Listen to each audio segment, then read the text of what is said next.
الجميع ساعد سلاحون قدم سلاحك علم ارفع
جنب سلاحك تأريح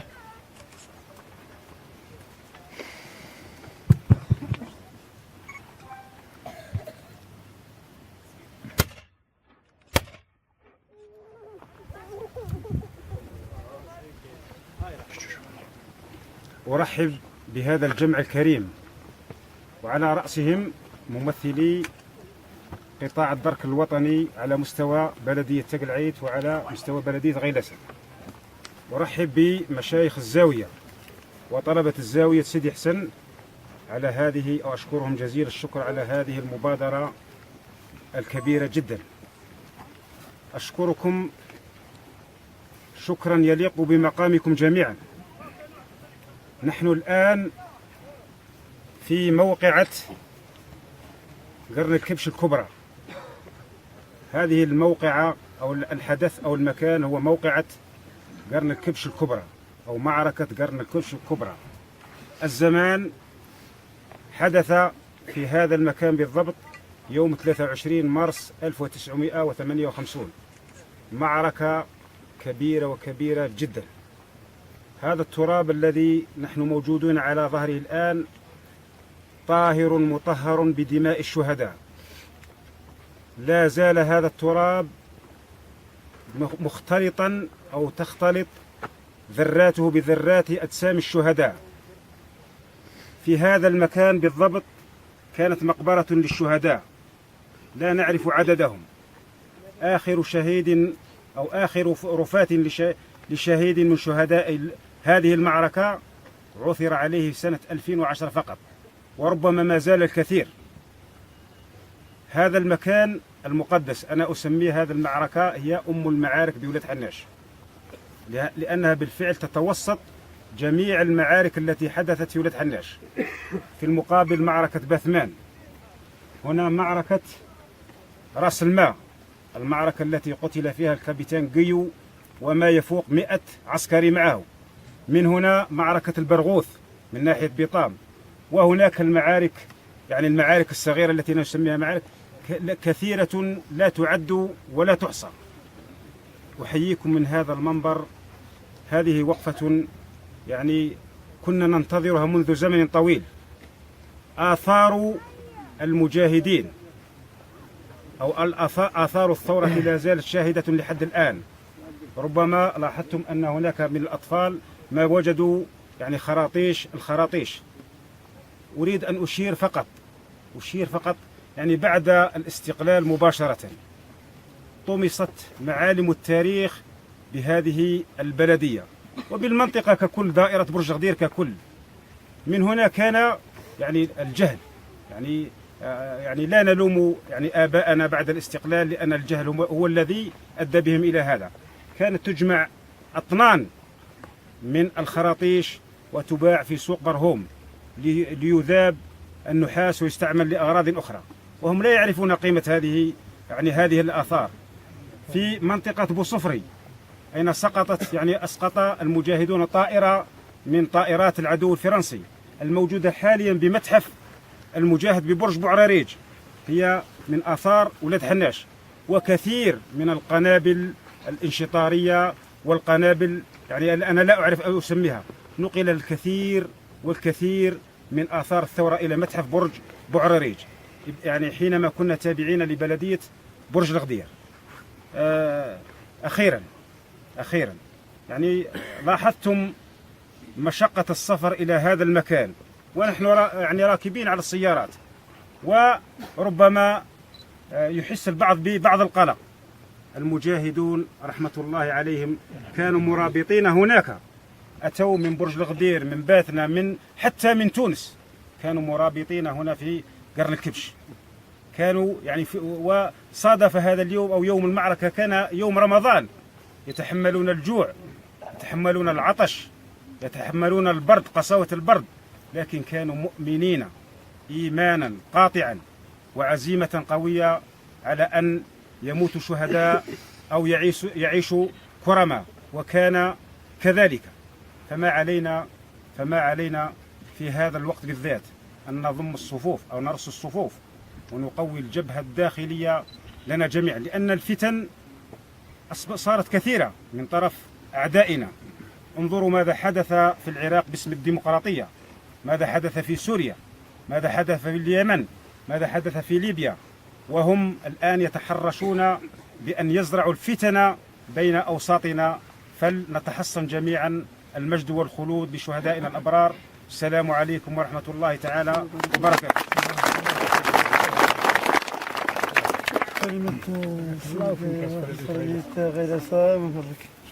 بسم الله الرحمن الرحيم، والصلاة والسلام على أشرف المرسلين. السادة الحضور، السلام عليكم ورحمة الله تعالى وبركاته. أصالة عن نفسي ونيابة عن سكان بلدية غيلسة، أتوجه بالشكر إلى جمعية زاوية سيدي حسن وطلبة الزاوية، لأن المبادرة هذه كانت من طرفهم هما، فنسقوا بيناتنا وحينا هذا الحفل بين بلدية غيلسة وبلدية تقلعيت. انطلقنا من أكبر مقبرة للشهداء وهي 525 شهيد، وحضرنا معكم في هذا المكان الطاهر ألا وهو في معركة جبل قرن الكبش. بالمعلومات اللي عندي في هذه المعركة خسائر العدو تفوق 500 عسكري فرنسي، بينما في صفوف جبهة التحرير الوطني وفي جيش التحرير الوطني كانت حوالي 40 شهيد حسب المعلومات اللي عندي. أنا رسالتي اللي نوجهها للشباب، لأن نتمنى إن شاء الله تكونوا خير خالفين لخير سلف. الجزائر غالية، دفع فيها الشعب الجزائري أكثر من 8 ملايين شهيد، مش 1.5 مليون شهيد. من 1830 إلى 1962 يفوق العدد 8 ملايين شهيد. هذا العدد ثمن باهظ، لابد علينا أن نحافظ على هذا الإرث تاع الشهداء. والجزائر بلدنا، حبينا ولا كرهنا، الجزائر بلدنا، بلاد ما تحملنا. راكم تشوفوا كما ذكر الأخ سي علاوة في اليمن، في ليبيا، في سوريا، في العراق، راكم تشوفوا واش راه يسلك الشعب اليوم. احنا نحافظوا على الجزائر نتاعنا لأن الثمن تاعها غالي. وبارك الله فيكم، والسلام عليكم وشكرا. الآن يتقدم السي مراد الكحل يسرد لكم ما سجل بأحداث أحداث هذه المعركة. ربما فقط أنا أشير إلى، أنا قريت المعركة هذه من عدة جوانب. ربما الكتائب التي شاركت في جهة باثمان يسردوا التاريخ بمنظور، والكتائب الموجودة في الجهة الشمالية هذه يسردوها بمنظور، والكتائب الموجودة في الجهة الغربية يسردوها بمنظور. ربما تلاحظوا بعض الاختلافات الطفيفة فقط وهذه المعركة شارك فيها مئات من الجنود وآلاف. لا أريد أن أشوش عليكم التاريخ. يتفضل السيد مراد الكحل مشكور. بسم الله الرحمن الرحيم، الحمد لله رب العالمين، والصلاة والسلام على أشرف المرسلين. أستغل هذه الفرصة لأشكر رئيس المجلس الشعبي البلدي لبلدية تقلعيت على إحياء هذه الذكرى، وأشكر أيضا بالمناسبة رئيس المجلس الشعبي البلدي لبلدية غيلاسة على إحياء هذه الذكرى أيضا، وأشكر زاوية سيدي حسن وطلابها ومشايخها ونسأل الله أن يتركها ويجعلها ويبقيها منارة للعلم في منطقتنا وما أحوجنا إلى مثل هذه المنارات. وأستغل الفرصة لأنقل للتاريخ وأنقل للأجيال ما حدثنا بعض الحضور وما نقلناه من بعض المصادر عن هذه المعركة. وقائع وأحداث معركة قرن الكبش الكبرى. وقعت المعركة يوم 23 مارس 1958. جرت بقرن الكبش إحدى قمم جبال ولاد حناش، حدودها شرقا ولاد تبان، وغربا قرية بيطام، وشمالا دوار زبير، وجنوبا سوق ثلاثة. صادف قبل نشوب المعركة وجود 3 كتائب من جيش التحرير الوطني، الأولى بقيادة محمد بن جدة، والثانية بقيادة حسن بوزراعة، والثالثة بقيادة صالح دوار المدعو الفضي.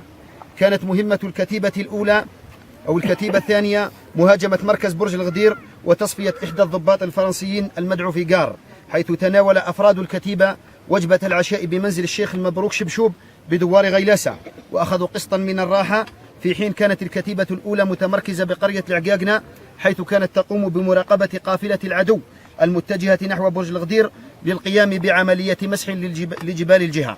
تجدر الإشارة إلى مشاركة فرقة تتكون من 35 جنديا بقيادة المدعو سي مصطفى نائب قائد كتيبة، جاءت من الولاية الثانية إلى جانب الكتيبة الأولى. في حدود 11:10 ليلا تمكن أفراد جيش التحرير من التزود بكل ما يحتاجونه من مواد غذائية ومؤن وتجهيزات ضرورية، ثم تنقلوا إلى جبال ولاد حناش، وبالضبط إلى جبلي قرن الكبش وباثمان، وهذا بعد أن اتضح أن العدو يجمع قواته للتوجه إلى ولاد حناش. ومع ظهور تباشير الفجر وصل جنود جيش التحرير إلى المكان المختار، وتوزعوا مباشرة متخذين الأماكن الاستراتيجية ضمن 3 فرق موزعة على النحو التالي: الفرقة الأولى بقيادة محمد عيكوس اتجهت نحو قمة باثمان وتكفلت بالدفاع وفي نفس الوقت مهاجمة قوات العدة القادمة من الجهة الشرقية ناحية ولاد تبان. الفرقة الثانية بقيادة الفضيل قيطون اتجهت نحو الجهة الجنوبية لقرن الكبش، وتكفلت بمهمة الدفاع والتصدي للقوات القادمة من ناحية برهوم الحضنة. أما فرقة الولاية الثانية بقيادة سي مصطفى اتجهت نحو الجهة الشمالية وتعمقت داخل جبل قرن الكبش، وتكفلت بمهمة مواجهة العدو القادم من مركز برج الغدير. كما صادف تواجد كتيبة أخرى من الولاية الرابعة بقيادة سينايف قادمة من تونس، تمركزت بالقرب من جبل قرن الكبش على بعد 1 كيلومتر من مكان تمركز الكتيبة الثانية. جو المعركة: منذ الصباح الباكر من يوم 23 مارس 1958 كثفت قوات العدو من زحفها لجبال ولاد حناش، حيث بدأت بإطلاق نيران المدفعية الثقيلة من مراكزها برج الغدير ولاد تبان وراس الواد باتجاه جبال وقرى ولاد حناش من 5:00 وحتى 7:00 صباحا. وقد استطاعت كتائب جيش التحرير تجنب القصف. بعدها واصلت قوات المشاة الفرنسية التقدم من الجهات الأربعة لتطويق المكان وفسح المجال للطائرات الاستطلاعية بتفتيش المنطقة. وكانت أولى عمليات القصف الجوي على المنطقة المسماة اللبانية، وبعدها تم التوغل أكثر في جبال قرن الكبش لتصل إلى نقاط تمركز أفراد جيش التحرير الوطني. وبمجرد اقترابهم تبادل جنود جيش التحرير كلمة السر، وهي جرجورة والأوراس. وهكذا بادرت الفرقة الأولى المتواجدة بقمة باثمان بإطلاق النار على الكتيبتين اللتين كانتا تسيران بالمرجى القريبة، وألحقت بهما خسائر فادحة، مما اضطر العدو إلى التدعيم من الجهة الشرقية لحماية القيادة المتواجدة هناك. وأثناء رحى المعركة بادر أحد الرماة المهرة من جيش التحرير إلى ضرب مقر القيادة، مما أدى إلى ارتباك خطوط العدو وأدى به لتغيير وجهته إلى الجهة الجنوبية، أين تتواجد الفرقة الثانية بقيادة الفضيل قيطون، ففاجأتها هي الأخرى بإطلاق النيران الكثيف وعرقلت تقدمها وفكت الحصار عن القوات المتواجدة بقرن الكبش. في خضم القتال الدائري الدامي على الجبهة الشرقية والجنوبية بادرت الفرقة القادمة من الولاية الثانية بقيادة سي مصطفى إلى الاشتباك مع القوات القادمة من مركز برج الغدير، ومنعتها من إغاثة الجنود المحاصرين تحت نيران جنود جيش التحرير المتمركزين داخل قرن الكبش. في حين تدخلت الكتيبة القادمة بقيادة سينايف القادمة من تونس ولعبت دورا بارزا لتدعيم الفرقتين الثانية والثالثة، وخاصة بالذخيرة والأسلحة. هذا ما فرق شتات العدو وأصبح حائرا أي جهة يدعمها، الشرقية أم الجنوبية أم الشمالية، مما اضطره لتدعيم قواته بوحدات متعددة قدمت من مراكزه المتواجدة بباتنا وبريكة ولمسيلة وبرج بوعريريج، مدعمة بأكثر من 30 طائرة قدمت من مطارات تلاغمة وعين الديس، بالإضافة إلى مدفعية الميدان الثقيلة.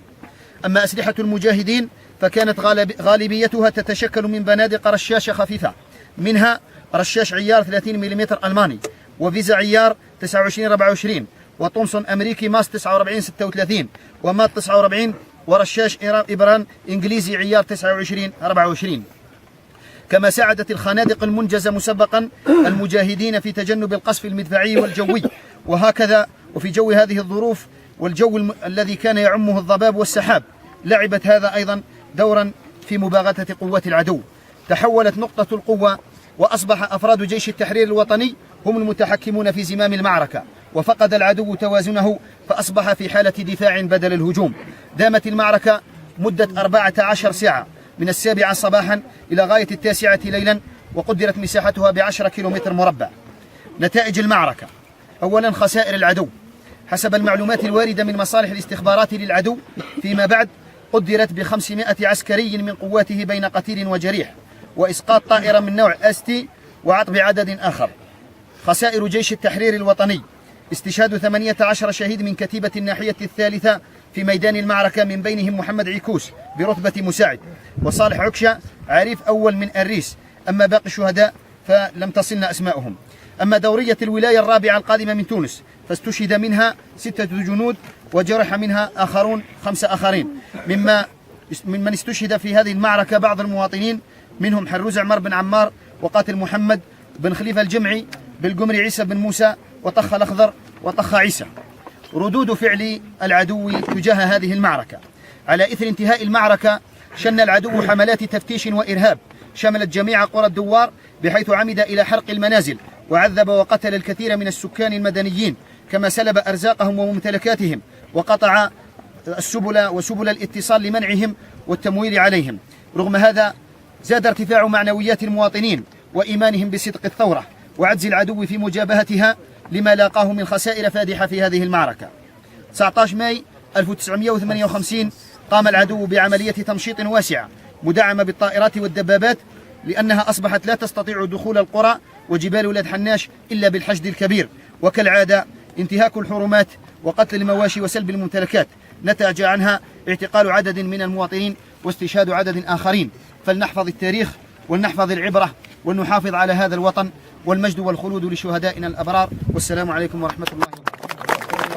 أعوذ بالله من الشيطان الرجيم. بسم الله الرحمن الرحيم. هل أتى على لسان حين من الدهر لم يكن شيئا مذكورا إنا خلقنا الإنسان من نطفة أمشاج نبتليه فجعلناه سميعا بصيرا إنا هديناه السبيل إما شاكرا وإما كفورا إنا أعتدنا للكافرين سلاسل وأغلالا وسعيرا إن الأبرار يشربون من كأس كان مزاجها كافورا عين يشرب بها عباد الله يفجرونها تفجيرا يوفون بالنذر ويخافون يوما كان شره مستطيرا ويطعمون الطعام على حبه مسكينا ويتيما وأسيرا إنما نطعمكم لوجه الله لا نريد منكم جزاء ولا شكورا إنا نخاف من ربنا يوما عبوسا قمطريرا فوقاهم الله شر ذلك اليوم ولقاهم نظرة وسرورا وجزاهم بما صبروا جنة وحريرا متكئين فيها على الأرائك لا يرون فيها شمسا ولا زمهريرا ودانية عليهم ظلالها وظللت قطوفها تظليلا ويطاف عليهم بآنية من فضة وأكواب كانت قوارير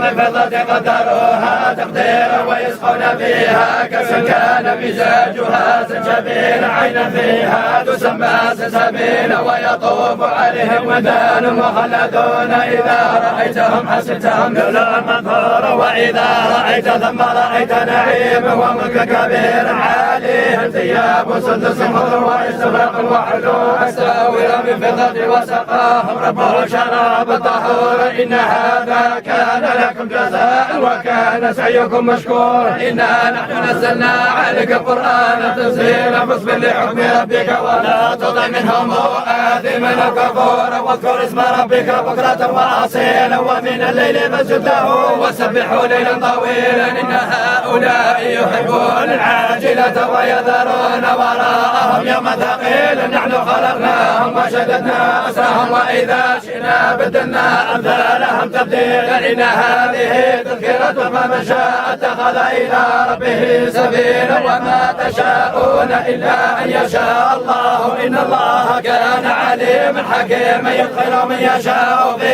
رحمته والظالمين أعد لهم عذابا أليما بسم الله الرحمن الرحيم الحمد لله رب العالمين الرحمن الرحيم مالك يوم الدين إياك نعبد وإياك نستعين اهدنا الصراط المستقيم صراط الذين أنعمت عليهم غير المغضوب عليهم ولا الضالين سبحان ربك رب العزة عما يصفون وسلام على المرسلين والحمد لله رب العالمين.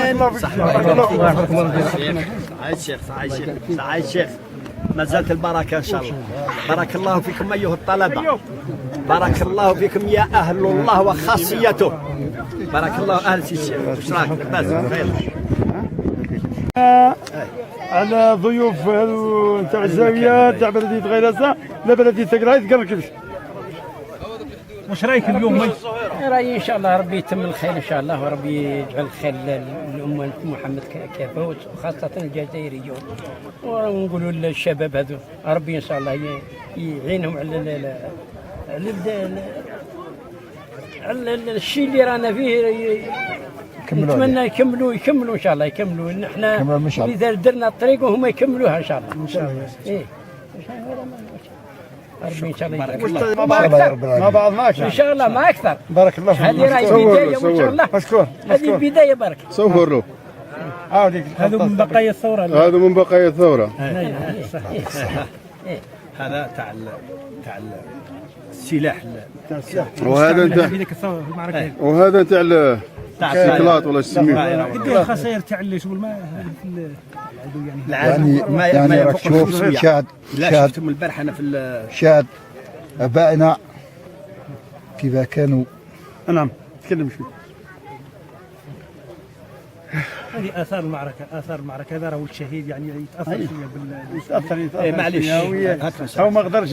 لذا وجدنا عده حاجات من معارك الثوره الفرنسيه او الجزائريه. نعم. من ضمنها القراطيس او كتيش مثلا من طائره او كذا. ولذا الاباء سلفوا السلف الصالح خلوا لنا هذه الارض هذه حره وحنا رانا ندوروا فيها ونعيشوا فيها. لذا نعطيو لها قيمه للارض هذه وللديمقراطيه وللشعب الجزائري وللشهداء الابرار والاحرار ربي يرحمهم ويوسع عليهم. وتحيي الجزائر. انا لقينا زوج قبور الهاي هاتك اسمح لي لقينا زوج قبور الهاي ها مازالوا مردومين. لذا نطلب من السلطات المحليه أن يأخذوهم بعين الاعتبار ويجبدوهم العظام والأطراف نقل. ولذا مشكورين أيها الضيوف الكرام. مرة ثانية أشكركم كل الشكر وأقدركم كل التقدير لأن ما دام جونا شيوخ تاع الزاوية تاع سيدي حسن نشكرهم هما بالشيخ تاعهم ها هو بجانبي له الشكر والتقدير. ولذا اخواني حكم عارفين المسافه شويه الطريق صعبه. تعذرونا السنه ان شاء الله والعام الجاي نطلبوا ان شاء الله من السلطات تكون الطريق جاهزه ومعدوله ان شاء الله يجي يزورها. هذا ما نتمناو مشكورين. كما اشكر فرقه الدرك الوطني شاركوا معنا وجاونا بالعقل. اسمح لي بالعقل. فرقة الدرك الوطني راهم موجودين هنا وفيها من الشرق ومن الغرب وضيوفنا الكرام ثاني نشكرهم كثير على حسن المشاركه. بارك الله فيكم والسلام عليكم ورحمه الله تعالى وبركاته. العسكر تاعنا نحاول هنا في راس الماء في الأكرطة هذيك ونحاولهم السلاح وداوه كي لحقوا الطيارات لقاهم في العريه صح، وماتوا منهم 6 جنود عن القصبه اللي على الماء قاطعين هازين السلاح. الاخر هذا 4 5. المعركه نتاع باتمان كيهضروا عليها الجماعه هذيك اللي هكذاك وتعقر كيف اللي كيما هضروا هذيك اللي هكذاك لحقت فرنسا القوات الصبح حتى حرقوا في الدواور. وفي راه في الحين كي قلت له هذاك العسكر هو مقيو هذاك بيتين ولا كوماند ما على باليش في الساعه حاجوا الناس منا خلاص حرقوا الدواور الكل حرقوها حاوزونا للجر اللوطه خلاص وهذه. بارك الله فيكم ونشكروا الناس والضيوف الكل. صباح الخير. هذه المره هذه درنا هذه سجلنا على المعركه تاع قرن الكبش.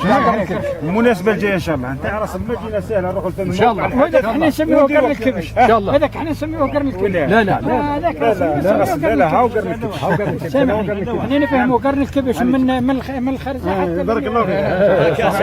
لا سعلف احنا قرن الكبش المنطقه كامله. روح خاتم ختمه الحمد لله الرحمن الرحيم مالك يوم الدين إياك نعبد وإياك نستعين اهدنا الصراط المستقيم صراط الذين أنعمت عليهم غير المغضوب عليهم ولا الضالين آمين. سبحان ربك رب العزة عما يصفون وسلام على المرسلين والحمد لله رب العالمين. القرآن له فيه الفضل العظيم، القرآن له فيه خير كثير عند ربي سبحانه وتعالى. نهار يفتح ربي سبحانه وتعالى على الخلق وعلى الشباب وعلى الإنسان يقرأ القرآن ويجد فيه أسرار عظيمة ويجد فيه كنوز عظيمة. يا احنا غير هذه سورة اقرأ تعرفوا باللي هي أول سورة، وهي بالحقيقة هي السورة الوحيدة التي تبتدي بالفعل وتنتهي بالفعل، تبتدي بفعل أمر وتنتهي بفعل أمر. الأولى يقول اقرأ وآخرها يقول اسجد واقترب. المعنى هنا تنادي هي للعلم في الظاهر، أما في الباطن فهي تنادي للعمل، الفعل هو العمل باش نفهم.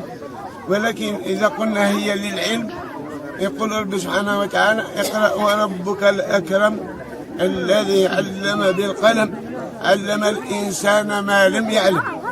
فنفهم القراءة هي العلم والعلم هو المعرفة. وإلى نروح الحديث عن النبي محمد صلى الله عليه وسلم يقول خيركم من تعلم القرآن وعلمه. وفي حديث آخر يقول خيركم من قرأ القرآن وأقرأه.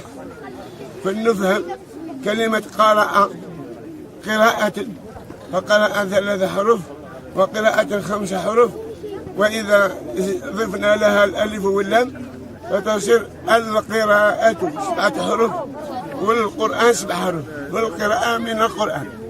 لهذا النبي محمد صلى الله عليه وسلم يقول من أراد الدنيا فعليه بالعلم ومن أراد الآخرة فعليه بالعلم ومن أرادهما معا فعليه بالعلم.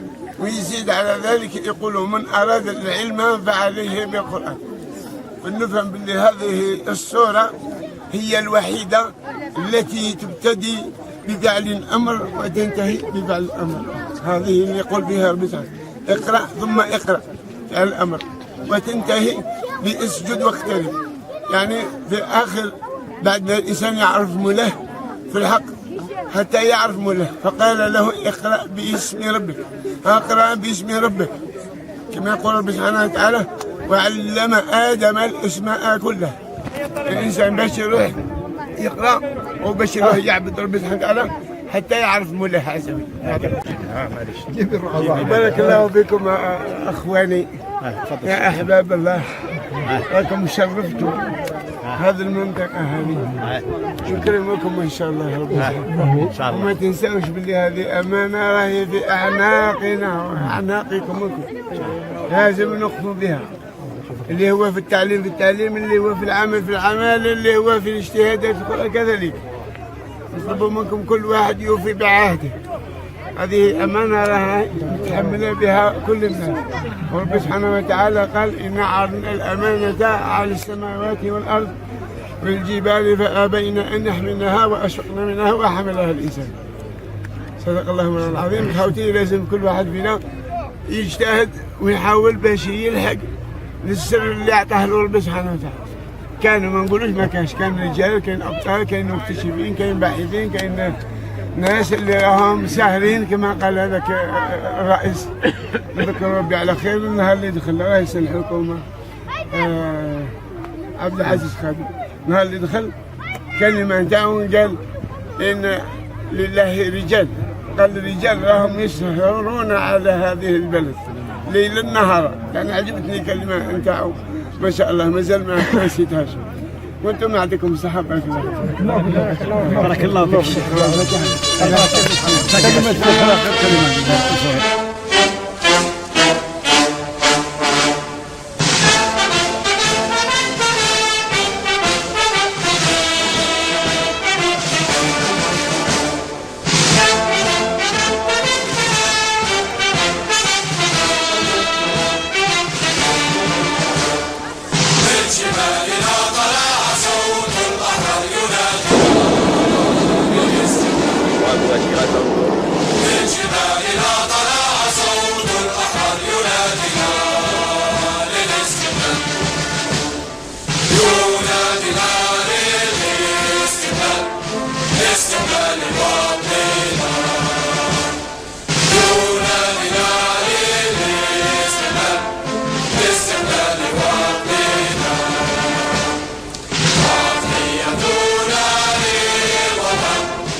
وبما